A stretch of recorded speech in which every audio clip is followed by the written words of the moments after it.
Hey, what's up, guys? Tiki-Boxx here, and welcome to another episode of Vidya, the show where you watch me play something and I ramble on and on and on in the background. Now, today I want to talk about Overwatch. Yes, that's right, Overwatch, a game that's been very hyped. I'm very excited for Overwatch. At the time of the release of this video, it's gonna be released in about a week from the release of this video. It just came off of open beta. I had a chance to play it there, and man, did I have fun! But I will release a proper tiki view of Overwatch later on after the game comes out. So when Blizzard announced that they were going to bring out some new IP, their first intellectual property, their first new franchise in many years, Blizzard announced this game that they were gonna make. I I I was so excited. I was thrilled with this news. I was like, yes, it's not Warcraft, it's not Starcraft, it's not Diablo. They're coming out with something completely new. I was over the moon. And they announced Titan. Not Overwatch, they announced Titan. And the thing that excited me the most about Titan is that it was going to be this new futuristic MMO and it was going to just rock socks.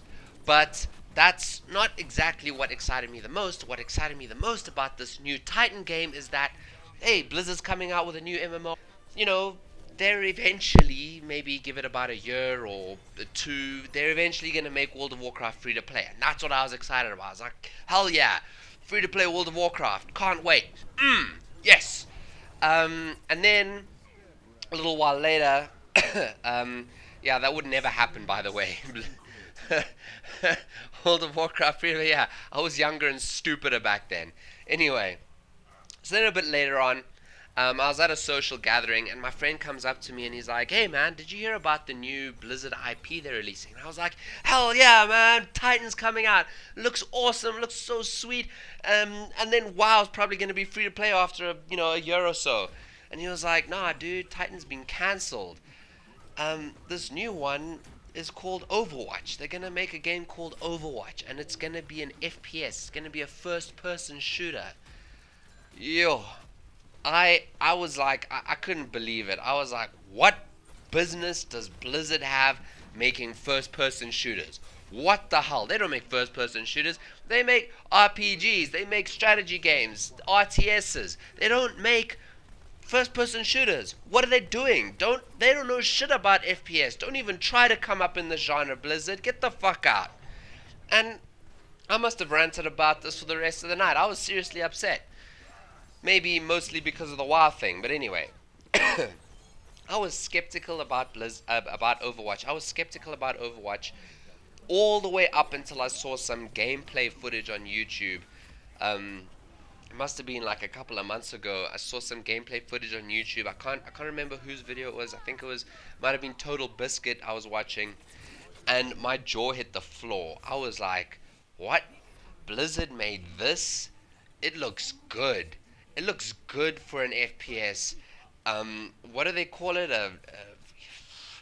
A hero FPS? I don't know. Fuck. Objective hero FPS. I don't know. Something like that. Uh, and it falls in sort of the same bracket as Team Fortress 2, but I'll get to that. Now, I pre-ordered it. Yeah, I pre-ordered my copy of Overwatch, but I didn't pre-order it straight away. I don't generally like pre-ordering. I think pre-ordering is bad for the gaming industry in the long run. But I pre-ordered my copy of Overwatch, but that's because I did my research. I looked into it. I watched lots of gameplay videos. I heard a lot of opinions, a lot of reviews, because reviewers were able to play the game in the beta and put out their reviews, and it looked good to me. And I'm a pretty big Blizzard fan, even though I was skeptical of this game. I'm a pretty big Blizzard fan, so yeah, I pre-ordered it. So what? And I can't wait for it to be released. I've played it myself, and I think that was a good purchase. I played it in the open beta, and I think that was really good. Like, I'm gonna have some fun with this. However, I was surprised that it wasn't free to play. That really caught me by surprise. Way back then when it was announced, because it sort of falls in the same area as Team Fortress 2, and Team Fortress 2 is free to play. It wasn't back then, but it's free to play now.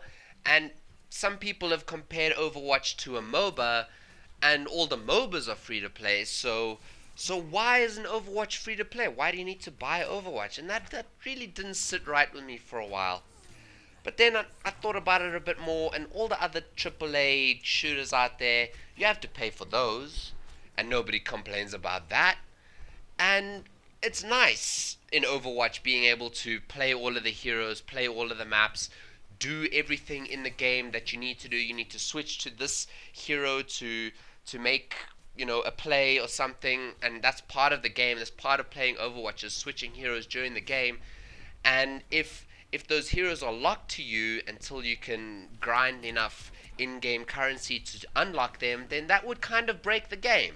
So yeah, I'm glad they didn't make it free to play after all, because the only way they'd be able to make it free to play is to hide some certain characters behind, you need to buy them or play through progression to unlock them if you don't want to buy them. You know what I mean?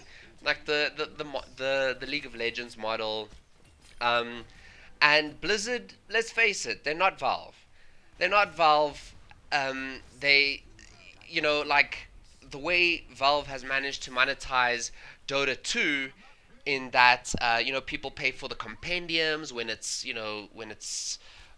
competitive season time. People can buy and trade items in Dota 2. That is amazing, and that's probably one of the best monetizations of a free to play game that I've ever seen. But Blizzard are not Valve.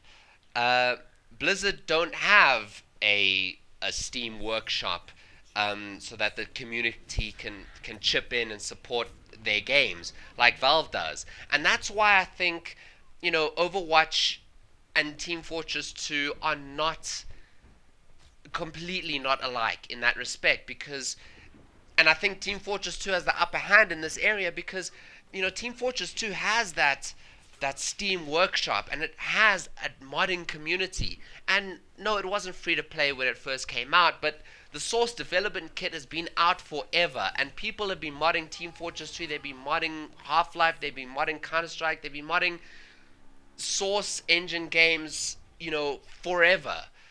And Team Fortress 2 has always had that. It's always had map creators. It's always had content creators in the community. And now with the Steam Workshop, that's all coming in and being voted on. And, people can actually make a living through their contributions in the Steam Workshop. I've seen it happen before. So that's something really beautiful that Team Fortress 2 has. And I think Team Fortress 2 is always going to be the better game in that area. And I think that, Overwatch, to me, I'm worried.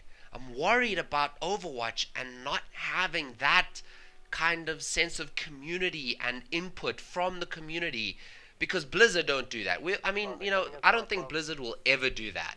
Especially with, Activision sitting there behind them, pulling the strings. I don't think Blizzard will ever reach that sort of community that the Valve games have, because they are missing out on that modding community. And I'm worried that it will affect the game. The game's going to get a little bit stale, if they can't keep releasing new maps, new heroes. I don't necessarily think they need to release new heroes, but I definitely think they need to release some new maps. And I understand that the maps that were available to play in the open beta weren't all the maps, and that's good.